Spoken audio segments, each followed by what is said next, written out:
everybody, and welcome to an advanced Let's Look At of Always Sometimes Monsters. This is an adventure game. I'm trying to think of what the best way to describe it as. You're going to see it in a second, so this is kind of a moot point, I guess, but kind of consider it a little bit like To the Moon meets Cart Life, if you will. It has that kind of RPG Maker style of gameplay where you're walking around getting dialogue, but also the Cart Life style of managing your time, getting a job, making money, and stuff like that. And that whole vibe from Cart Life, you know, with the IGF winner from like 2012, which was basically like, hey, sometimes real life shits on you and it's hard. What are you going to do about it? And Always Sometimes Monsters does a really good job of forcing you to make some difficult choices to make your life easier, maybe while compromising your moral values. Developed by Vagabond Dog. Just a kind of muscle memory to say games at the end of any kind of studio. It's a small studio from Toronto, published by Devolver Digital, coming out May 21st on Steam. Will be a link in the video description below. Coming out on Humble as well. Might be what the link is for, and it is 10% off until it comes out on May 21st, and maybe during its opening week sale as well. In any case, you can tell from my save files here, I just booted this up for the very first time today, and I have sunk in about an hour and a half, and I've been really intrigued with it. I was really intrigued by To the Moon. I finished it all in one sitting. I'm not sure how long this is. It seems like it's quite a good deal longer than the 3 or 4 hours that I got out of To the Moon, so I'm not going to beat it in one sitting, but I've been having a really, really amazing time with the game so far. We are going to start, for the first time, though, just by going to New Game. Because this game has a very unique kind of character selection screen, and the way that you establish relationships early in the game is something that I've never seen before, so I'm going to totally spoil it in the interest of getting myself a little bit of an exclusive on YouTube. And there's a lot of dialogue in this game. I will be reading it. I do need to say, it might not look like much, and I don't mean that to be offensive to the developers, but it does very much have that RPG Maker style to it that a lot of people are inevitably put off by as soon as they see it. Stick with it, give me at least 5 minutes, and I think you will find that this game is more intriguing than maybe you would want to write it off as at first. So, the lady says, stop, wait. I changed my mind. Please, just hold on a minute. And we are currently the player character, black shirt and red tie. I thought I told you already. Once I'm paid, the deal's done. No returns. Don't tell me you didn't want this. If only I were PewDiePie right now, I could make this so much more entertaining. I know, but I changed my mind. Be reasonable. We can work something out. Nobody needs to die today. You don't get to choose what happens anymore. You checked that privilege at the door. There is some, pulpy, kind of over-the-top dialogue. Get used to it. Here I make the rules. Here I decide what happens. That's what you brought me in for, right? And then I believe we have the opportunity to actually walk away here, and she'll try to stop us. We can go and talk to her if you want. One of the major themes of Always Sometimes Monsters, and it's a theme that permeates throughout it, is not subtle, is very much overt, is choice. And we all have the option, of course, to make many choices in our everyday life. This game highlights those and gives us, very quantifiable positives and negatives. But I'll talk about that as we get a little bit further in here. So we're just going to keep moving here. And this is very much just a prologue. This is not the actual focus of the gameplay, shall we say. So as we move down here, we actually meet a new character. And this will be nearly the end of the introduction. Excuse me, sir, got a minute or $1? Hard times all around. Smelly vagabond fuck, get the hell out of my way. There is a little bit of offensive language in the game. If you're under the age of 18, I would encourage you to bring your mom over here to watch it with you. That won't be awkward. Oh, I've heard that one before. Probably from you, too. Different day, different street. Who knows? Maybe we used to know each other. Can you imagine that? Winding up back here again? Homelessness, also, or vagabondishness, also a major theme of the game. Goddamn schizo, are you fucked in the head? Get the fuck out of my way. I feel like I'm singing a Limp Bizkit song. Right, we gotta keep things moving along. Before you go, though, there's something I think you ought to take a look at. I think it'll catch your attention for sure. And then they leave, and they come back with a weirdly embroidered firearm here. You might say I've been expecting you. And I'll skip through a little bit of the dialogue here rather than reading it out myself. Basically, we end up with kind of a Mexican standoff type situation here. And this is just the prologue to the story. So basically, we have the choice here of listening to this story or of moving along. So I am going to listen to the story. So give me a second. So, again, this is just kind of setting up that choice is always important. So we're going to listen up to the story. If you won't put that gun down, fine. Talk fast. And we now kind of get moved through time a little bit like Rashomon or something like that. So there are many roads between yours and mine, but all roads start from the source. So we should be teleported to the party, yes, exactly. And we'll hear, well, we won't hear. We'll hear it from me, a little voiceover from the seemingly homeless man. You ever been dragged to a party by someone? What if the party was life itself, led by the nose, barely wanting to take part? Did you even have the choice not to go? It would take something miraculous to change you, but would you know the opportunity when it knocked? and then we will be a playable character here soon in just a second. Fair weather friends are sometimes hard to sort. A man with opportunity to spare knows this best. One such man of opportunity threw a party. He was looking for someone special, important, not a lover, not a friend. He was looking for someone of substance. And this will be us, at least temporarily. Whether it was the right choice or not, that's still up for debate. That night they toasted ambition, success, and more. Little did they know how steep the mountain was. Alright, so now we have taken control of our character here, who goes by the name of Larry, and we're at a party, and we're throwing the party, and just in case I skip through some dialogue here, basically we seem to be like a literary agent, and we've invited people here. We're trying to scope out some writers that basically we can sign to our label. But first, why don't we talk to our wife here? Come on, hurry up! It's a great relationship, as you can tell. Or did you change your mind? You can't invite all these people over and just leave me to take care of them, Larry. They're all weird. Why can't you have normal friends? They're all work friends. Writers, artists, wannabes. This guy seems like kind of a douche nozzle too. You know, like the one I was telling you about. Boss wants me to sign someone by next week, but I still haven't gotten a clue who I'm looking for. Well, just pick someone who's gonna do a good job. I don't want you getting fired over some fuck up. This apartment's way too nice for that. Yeah, it's got some pretty sweet art going on, I'll give you that. So what you don't know right now is that, you know, it looks like standard RPG kind of like dialogue here, where we could walk around and we could talk to people and learn something, right? But rather, this is kind of a weirdly clandestine character select screen. So if we, for example, go talk to this person here. Hey Larry, congratulations on the new job. Thanks, it's been a long time coming. Well earned though. What do you say to toasting? I've got this gin I wanted to polish off. Taking it easy tonight, only one drink. Gin does sound like a good choice though. If we toast, we have basically selected this character, so this is our player character for the rest of the game. I love that the game does not actually tell you that, and I spoiled it a little bit for you. I ruined that reveal. But when you actually figure it out, or when I figured it out, it was like a big oh moment. Like, you don't actually have like a character select screen where you like, oh, I want to be, you know, this guy who looks exactly like me. Instead, you're just like, who would be the most interesting person to talk to? That's who I'm going to be. Kind of an interesting idea. So she says there's something, or someone I wanted you to meet. And now we play as Larry here for a sec, or sorry, we play as our other character here for a second.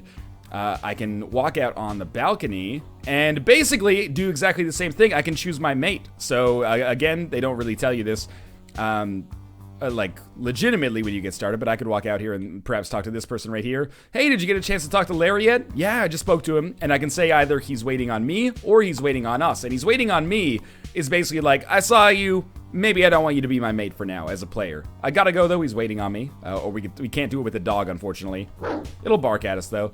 Hey, did you get a chance to talk to Larry yet? Yeah, I just spoke to him. He's waiting on me or he's waiting on us. And there's many characters we can do this with. Hey, did you get a chance to talk to Larry yet? Let's go with the first person we talked to, because why not, right? That's where our eye initially gravitated. Sure, he's waiting on us. We gotta go though, he's waiting on us. We're going to toast that bottle we brought. Who brings a bottle of gin to a party to toast? That's a little weird, but that's okay. When I picked another character, we used red wine. That's amazing. What are you waiting for? This is the perfect opportunity to bring up that book you and Sam were working on. Do you think Sam will mind me pitching our book alone? I mean, I'd be kind of pissed if I was left out of the negotiations. You can worry about that later. If you don't get back in there and butter him up now, you two will be drafting forever. I guess you're right, but we gotta make it happen first. Come on, you got the gift. Shit, we forgot to sign the card. Here, give it to me. I'll sign it first, and this allows us to put in our name. I'm a silly person, so I like, you know, can I backspace here? No, I've got to find a way to actually go back. Oh, God, what have I done? X? Oh, there we go. So we're going to name them after Dragon Ball Z characters. Our character will be named Boo, and our love interest will be named Gohan. Because this is the way I play video games, because I have never not been 10 years old, even when I was 5 or 25. Cheers! Gohan and Boo. Finally together. Let me see that for a second. Sounds perfect. We'll confirm those names. All right, Gohan, let's go. Wait, kiss me first. So what I wanted to, the reason I showed this off at the start, even though it starts off a little bit slowly, is to demonstrate that this is a game that plays around with narrative styles a lot. And it's a narrative-focused game, much like To the Moon is. You know, To the Moon, you can jump forward and backwards in time. I'm going to stay at the screen for a while, so prepare for that. You jump forwards and backwards in time. You've got some... you know, hints are dropped early in the game, and then you kind of pick up the story as time goes on, as you move, again, to different times in your character's life, or the character whose memories you're exploring their life. This is working very much in the same way. This is a flashback. This is still, remember, being told in a story form from that, you know, homeless man that we met earlier. It might not be a man, homeless person that we met earlier. And the way that they handle character selection and selecting a mate, I think, is super interesting as well. And the choices that they'll actually give you in the game will come pretty fast and furious here as time goes on. So what I actually will do, this is like where the title screen happens. The rest of the game, at least from what I've played so far, the extra, hour and 25 minutes on top of the intro here, is very different. I'm going to skip through the dialogue here, and this is where the cart life or kind of like Pokemon or Harvest Moon style stuff is going to come in. So I have a choice to what to toast to here, and we'll go with the outro here. Didn't matter what we toasted to, the landslide had started long before that night. This version of the story needed a hero, though. Would this be the one? So basically, do we want to confirm? Yes, that's who we're going to be. Now, hopefully they'll let me escape out of this here. No, we'll just give it a second. I'll load into a save file that's about an hour in, and you'll get a feel for how things go. You can see the creators there. Rather than just play with the first day here. Because the first day, it's interesting, but it is very slightly tutorialized. What I like is that they don't really tell you too much about how to actually play the game, so you've got to figure it out for yourself, much like real life, right? But it's pretty easy to pick up. And again, choice obviously a major theme. Choice is an evaluation of cost and benefit. Circumstance dictates the evaluation. Consequence takes care of the rest. So this is a game about making difficult choices in kind of a different setting than is normal. So, we've just woken up here in our apartment. What time did I get in last night? Doesn't really matter. Shit, looks like my Peeble sleep monitor got reset. This is basically the game's kind of like Persona way of letting us know what time it is. So we're just gonna set this back, and we can see, evening, morning, and night in reverse order there. And just to show off like what you can do here, I can like pick up, for my fridge, I should be able to pick up some pizza pouches. And it says place in microwave for 2 minutes. Sure beats eating them frozen. Now we can microwave them if we want, and we can make ourselves a little bit higher on the stamina meter. So how long should we set the microwave for? 2 minutes, and that'll be done in a second. And we can eat those if we want to. Do we get those? Oh, we had to wait a second for them to finish. Your pizza pouch is ready to eat. I'm not sure if I have eaten it yet. My stamina's at 4, as you can see down at the bottom there. By the way, of course, this character screen changes depending on who you select, which is really neat as well. But pizza pouch cooked. We'll eat that, and you can see our stamina go up. All right, so that's just a way that you... Basically, it's my way of explaining to you that there's a hunger meter in the game. There are stores where you can buy food. You can come back to your apartment and microwave them. But things are set in motion a little bit by this note that we'll find right here. So there's a few notes under my door. This is the most important one. Attention, tenant of apartment 104, your rent has not been received as of this notice. As a result, and according to your lease, this balance must be paid immediately or you will be evicted at the convenience of your landlord. Your current balance is $500. The entire balance must be paid immediately to avoid further action. This is a serious matter and your urgent attention is required. Failure to act in a prompt fashion will leave you responsible for any additional charges such as court and attorney's fees, and your credit rating may also be affected. And then there is a post-it note on it that says 30 days overdue, pay up, deadbeat. So this is the thing that sets kind of the story in motion, is that we need $500. And this is someone basically giving us a job right now. Our friend Dark F. But anyway, I am going to just move outside. There we go. And you can see I have $0 right now. Not really a great position to be in. We have a couple of choices. This game's all about choices. We can spend the day working, or, and that'll probably give us, $100, maybe $150. That's not $500. That's not going to pay our rent, but it is an honest way of making a living, right? Another thing that we could do, instead of working, we can actually help this old woman clean up her apartment. And we'll learn a little bit about her story if we help her do that. A little bit about her relationship with her husband, a little bit about, the things that she likes. And it'll pay us a little bit less money, but it also gives us a very interesting ethical choice where she gives us her bank card to go out and buy some groceries, because she trusts us, and, we could maybe steal $300 or $400 from her and maybe pay our rent. Of course, we could also choose not to pay our rent, and if we don't pay our rent, then we end up sleeping on the street and we lose our apartment, but maybe we can have romantic inclinations with somebody else that will allow us to stay in their place. Anyway, all I'm getting to is that the kind of narrative trail in this game, and I've explored very, very little of it so far, is very much like a spider web. All of your choices have consequences, and those consequences do manifest in the game. If you play something like the Walking Dead games, which I love, they're like, we're all about choice. And, you could make 10 different choices than somebody else made in the first few episodes, and then your games will be completely different. But, they kind of bubble up. and, you know, the wildly divergent stories eventually come back to a point. That might happen in this game, but seriously, within like 2 segments of a day, you could seriously find yourself having a very different run, even one game to the next. So I'm really interested to see how this works out here, but what I am going to do is not play day 1, because I think day 1 is kind of not necessarily boring, but, you know, again, a little bit basic, and we'll start on some stuff. You guys are all very smart people from like day 3, I think it is here. So we're playing as Boo again. I name my character the same thing every time. We have $206. We played for roughly an hour here, and we'll load into the save file. Now the game takes place. You have 30 days basically, and there's a very important reason why you only have 30 days. Not simply related to your rent, but also related to, you know, you're a writer. You got to get this book done, or at least something that you can sell. And additionally, one person from your past maybe has something important coming up that you would like to visit. Now, I do believe that I actually have called Larry. This guy usually tells us what to do. Man, that was a rough night. These weirdos from the east side of town got a little too personal last night, tried roughing me up. Good thing I showed them my patented martial art style, belly jitsu. Anything else? Still, I could really go for some coffee. I wonder if I give him some coffee, something will happen. But I believe that I have some job opportunities today. If I remember correctly, you can keep this all on track in an in-game journal, by the way. But I believe we have a newspaper offer to write a story, and I believe we have an ad agency that wants us to work for them, but instead I am going to go with the newspaper article here. And it's taken a while for us to get going here, but here's where the gameplay starts. We have to make money. We have to make money to buy bus tickets out of town. We want to leave this shithole. We got to pay our landlord. In this particular thread, I chose not to steal money from the old lady. I didn't really work very hard, and I ended up having to sleep on the street for the first night.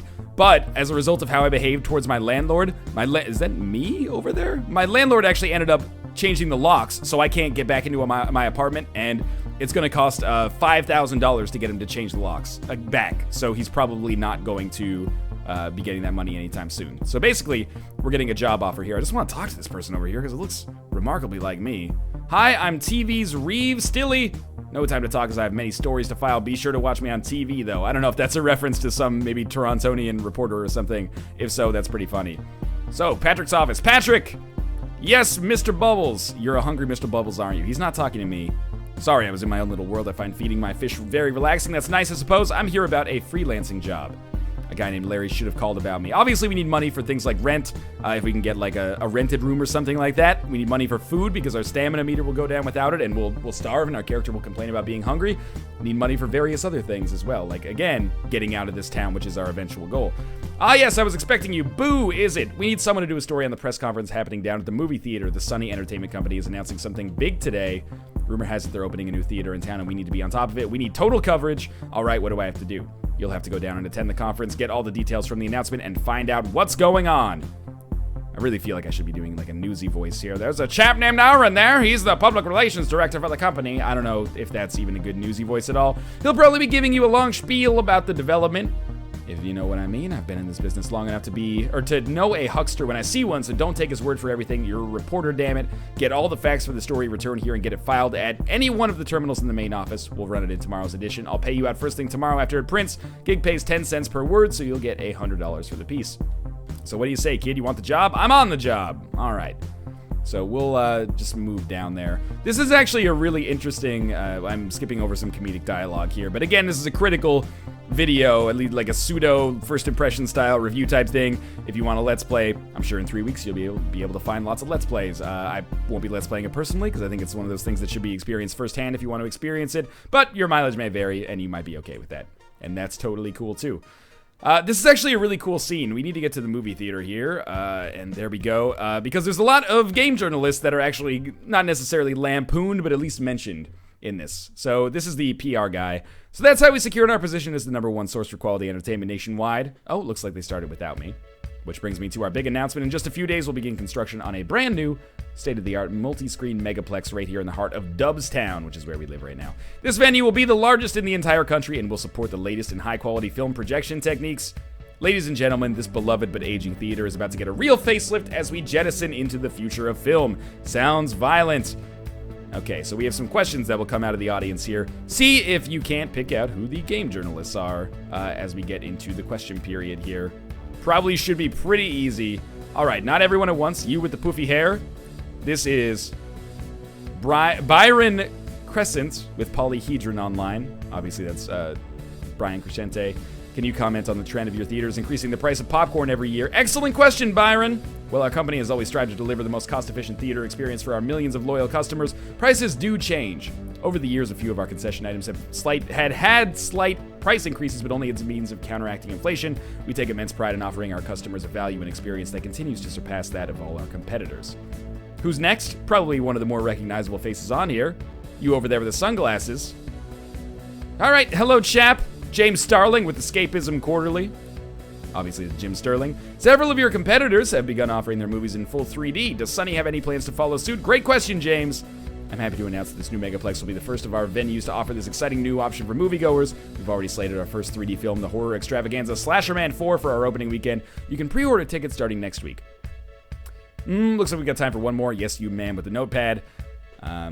Hey, this is Sandra Ardent from joysandsticks.com, which maybe is the greatest stretch to try to make joystick in here. Obviously, this is Susan Arendt. I hope that pronunciation is correct. We've never met.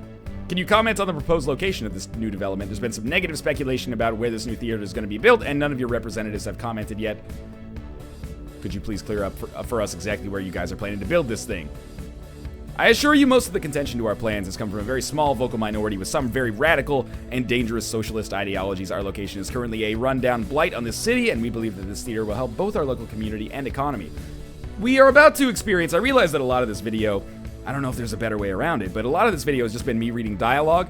I'm going to take a second right now to talk about, frame this kind of encounter, because right now it looks like it's just linear, you're just going through the motions.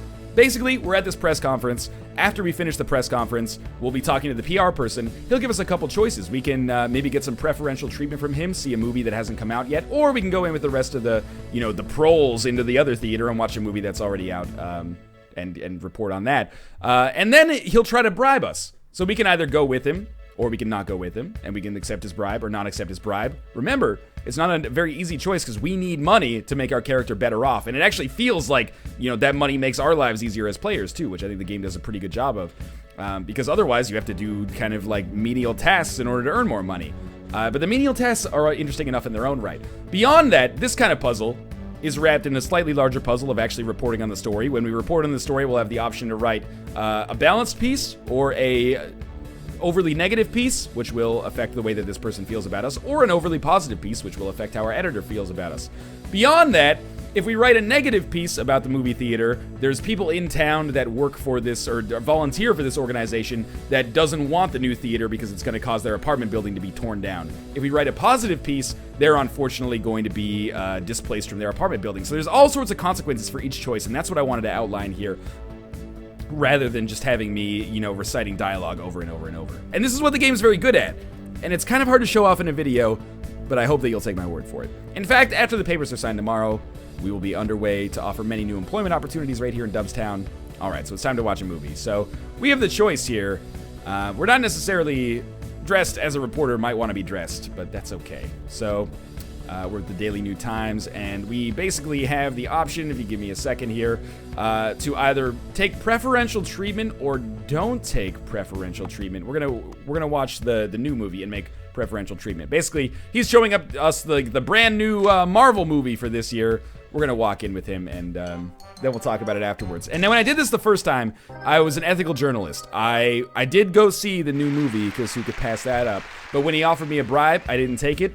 I'm going to take it this time, and I'm going to write an overly negative story just to see what the consequences change. Because I'm playing it through for the second time myself right now to see what happens. So what'd you think of the movie? Pretty darn fantastic if I say so myself. I'm going to say it was great. Normally I said it was all right. Okay, anything else here? I'm really glad you enjoyed it. Apart from a few test audiences, you're one of the first people in the world to see the flick. Everyone's been really looking forward to it, and early reviews have been overwhelmingly positive. So we can ask some more questions, but I'm actually just not going to ask any more questions because I've already had it happen. And he's going to give us a gift bag. As a token of our appreciation, I'd like to offer you this little gift bag. Feel free to do with it whatever you like. It's yours to take home if you want. Use it to take your boyfriend out on a nice date if you want. It's up to you. Aaron gave you a gift bag. The gift bag contains $75 in cash. We'll just say thank you this time. Well, thanks. I'll put it to good use. Oh, great. I'm glad we understand each other. Some people get really touchy about gift bags. Honestly, I don't see why. It's very funny to have this juxtaposed with the obviously games industry stuff earlier. Not that I, have the suspicion that any games industry journalists are being paid off. It's just kind of a funny juxtaposition. The story's not going to file itself. Take care. So thank you very much, Aaron. We're done here. Basically, I accepted a bribe, and he knows that I accepted the bribe. So let's go over here then. This is the guy who's going to come over to me and basically be like, hey, write a negative story about this building so that they don't bulldoze our entire apartment. So I'm going to come over here, and we're going to write the story.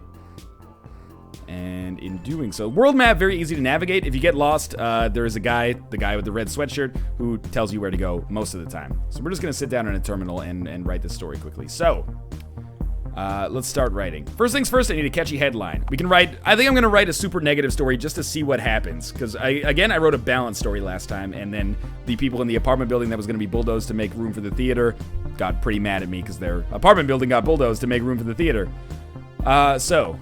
let's say new movie theater coming to Dubstown. Neutral and unbiased, I like it. Right now I need a good intro to sink the reader into the story.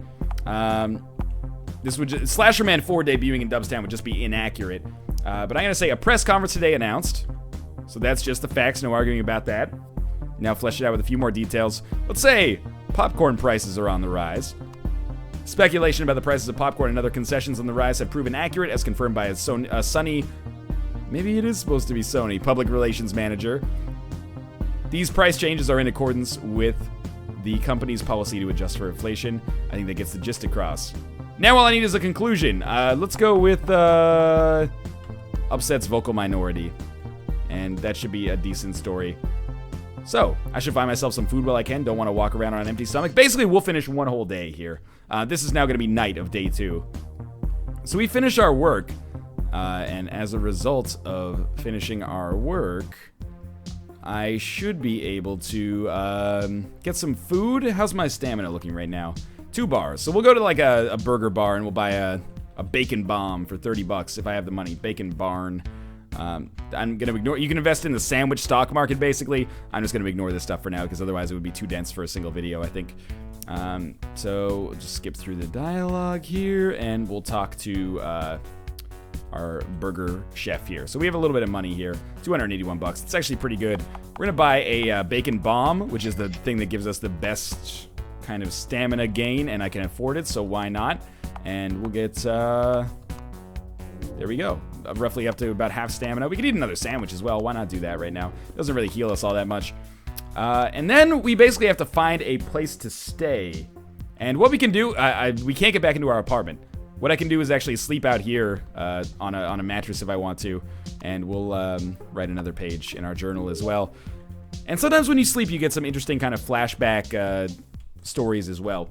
So it's a little weird to do a video of a game like this. Imagine doing like a Let's Look at of To the Moon or, Persona 4 or something like that. It's, oh man, my person is starving to death. And Patrick is paging me. He says... come to office ASAP, breaking story. I've already done that quest line. But anyway, maybe I'll talk to the people over here at the apartment building before I quit the video. But keep in mind, like, it's a very difficult game to show off in a video like this because a lot of my speaking is just related to the text. Where is this apartment building? I think it's over here. Is this it? I really hope there's some good news in tomorrow's issue of the Daily News Times.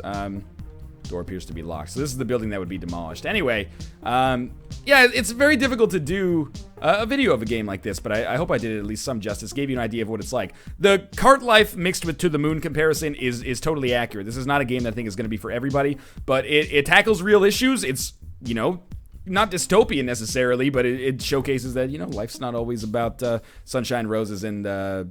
spaceships shooting laser beams at monsters and stuff like that. Sometimes you gotta struggle to pay your rent. Sometimes you're presented with ethical issues, and if you act in an unethical way, that will really make your life better. But it might make you feel like a piece of shit. That's the quandary, I suppose.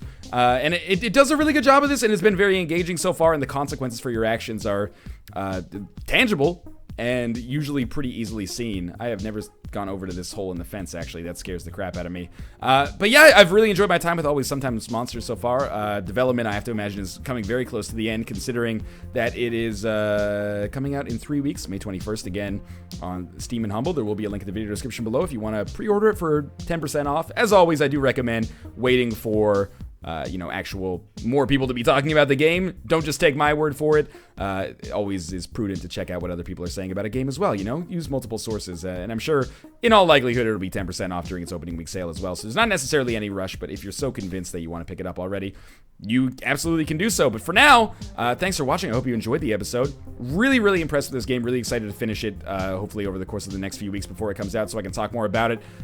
Really engaging, good narrative style, clever stuff going on here as well. But again, if you enjoyed the video, click the like button. It helps out a lot. And of course, subscribe if you want to see more in the future. For now, thanks for watching, and I'll see you next time.